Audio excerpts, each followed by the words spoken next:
bidirectional. Will the same thing happen with IPTV? Will it be sort of a Web 2.0 flavor?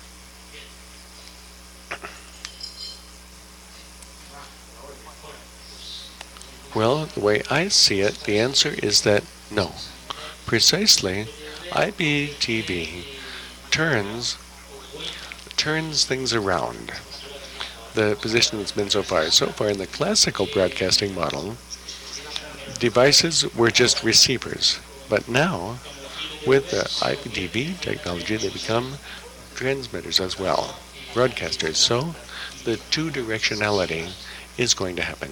Yes, precisely because the device that receives can also broadcast, can also interact with the other end. So therefore, there will be full interactivity.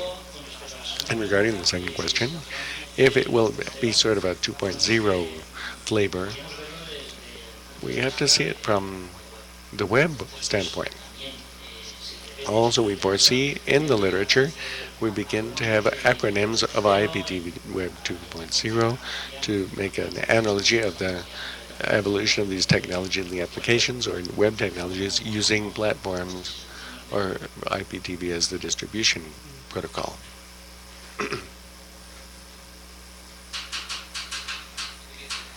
Good, we have a second question for Dr. Roberts.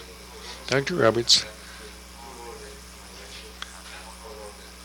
between new order and old order, innovation and tradition. This touches on many things. It touches on human willingness to tolerate and embrace change. It involves institutional leadership's willingness to break old models and to change things like, for instance, promotion to tenure for faculty in the United States still today has almost nothing to do with whether you are an expert in internet technology and use it with your students or whether you do not.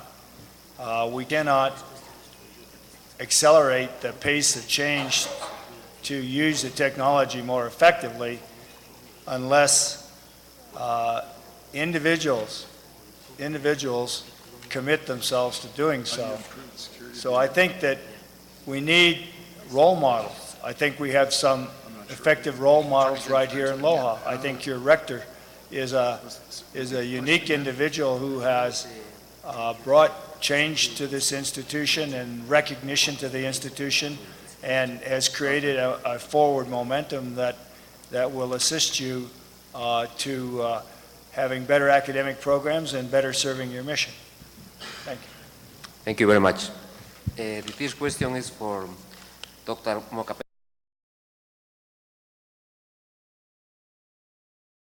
Y sin basadas para que no sean clonadas. No sabía. How do we handle securities and what are they based on so they won't be cloned? No estoy seguro qué significa clonados en esta connotación. Problem on the internet with security is that people are much more interested in building new features and new inventions and so forth than they are about worrying about security at the start. People talk about how the DNS has a security flaw. When I first did the DNS, I intentionally omitted security because all of the experts at the time said it was much too complicated and needed to be simplified, and so we kind of kept taking things out. What's the way forward for security?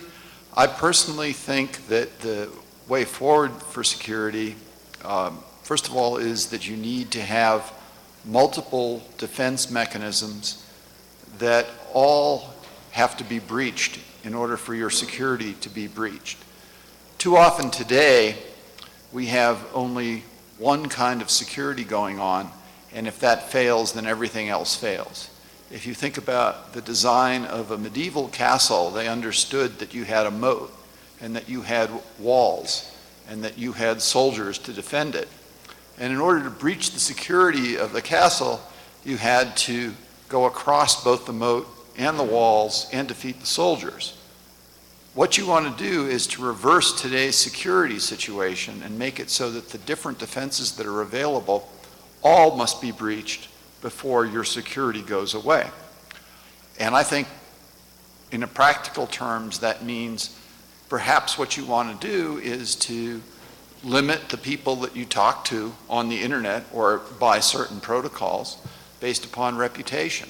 This is done today in spam systems where there are multiple providers of reputation databases that say this IP address or this sender is known to be a source of spam or malicious content. Well, if you know that that particular IP address is a source of malicious email, well, why would you want your database server talking to it by a different protocol?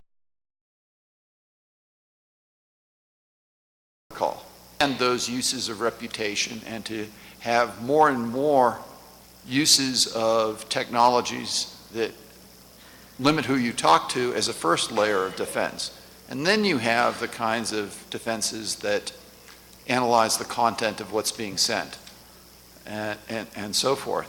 And that's the challenge. But until people tell the software providers and the network providers that they're tired of having all this hacking inflicted on them and they have to do something about it, they're going to be more interested in delivering new features, and that's a fundamental issue. Thank you very much. The last question, la última pregunta, para que no se nos quede sin respuesta, es para Andreu Bea. Viene del moderador. Okay. Comes from the moderator. Is your presentation hung somewhere? Does it have a Creative Concept Linus, and how do you get it? What's the address? I haven't had time, but I will hang it up on there. If you want to see not exactly this presentation, but one like it, you can go to my website, which is www.valencia,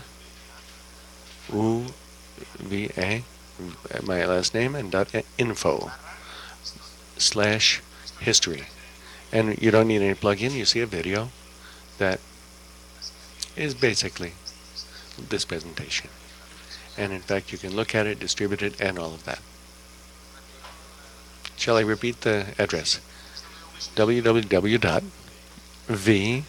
for Valencia, E for Spain, and Baro, B-A-R-O, .info. beavaro.info. / o barra, la de encima del 7, historia. Ya está. ¿Sí? Claro. Otra vez, beavaro.info / historia. O sea, ahora os lo escribo. I'll write it for you after a minute. Thank you for this delicious session, and we'll see you in 15 minutes at 5 o'clock sharp to continue with the next session. Thank you.